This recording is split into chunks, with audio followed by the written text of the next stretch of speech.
Dans ce magasin situé à quelques mètres du centre-ville de Mbandja dans l'ouest du Cameroun, on aperçoit des milliers de sacs de café chargés par des paysans qui reviennent de la campagne. Ce magasin et son contenu appartiennent à la Sokaba, une coopérative qui défend les intérêts des agriculteurs locaux. À l'origine de cette coopérative, la nécessité pour les agriculteurs de faire face à la chute des prix du café qui a marqué les années 80. À ce moment, le prix sûr du café est passé de presque 2000 francs CFA le kilogramme à peine 1000 francs CFA. Dans sa chute, le coût du café a entraîné l'essor même de la filière. Si les agriculteurs voulaient survivre, ils n'avaient pas d'autre choix que de se mettre ensemble. Une union qui a eu pour socle la Sokaba. L'idée de la création est née d'un fait. La libération de la commercialisation survenue dans les années 90 a eu des conséquences négatives sur les paysans du Cameroun, en particulier les paysans de Mbandja. Il y a eu naissance d'une nouvelle classe d'hommes d'affaires. Ce sont des hommes d'affaires ni foi, ni loin, qui, moyennant leur billet de banque, sont prêts à rafler systématiquement le revenu annuel des membres. On a donc compris que le suivi des paysans de Mbandja était se loger dans le regroupement. Lorsqu'on est seul, on ne peut pas évoluer, mais lorsqu'on est regroupé, on est plus fort. Elle permet à ses membres d'influencer les cours sur le marché ou à défaut de conserver leur production et de les écouler seulement lorsque les prix sont à la hausse sur le marché. Au fil du temps, les domaines d'intervention de la Sokaba se sont élargis. Ils vont désormais de l'accompagnement à la production avec des sessions de mentoring.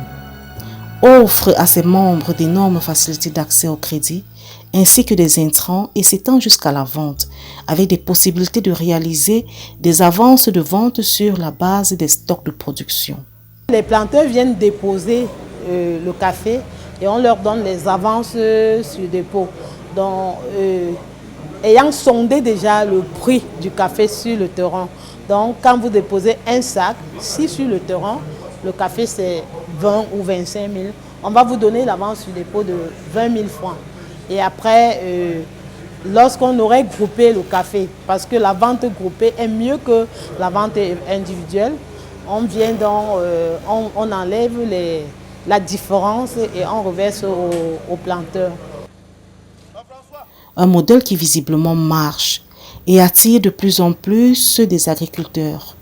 Désormais, la Sokaba compte plus de 1200 membres repartis en 10 unités de base, ce qui, du point financier, réduit les risques de recouvrement, rend les crédits accordés aux agriculteurs quasiment sûrs et facilite le financement de la coopérative.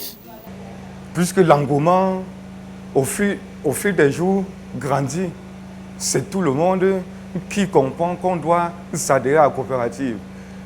Lorsqu'on va dans les usines privées, bien sûr, les usines privées sont en train de copier qu'est-ce que la coopérative fait. Mais dans le fond, il y a une différence.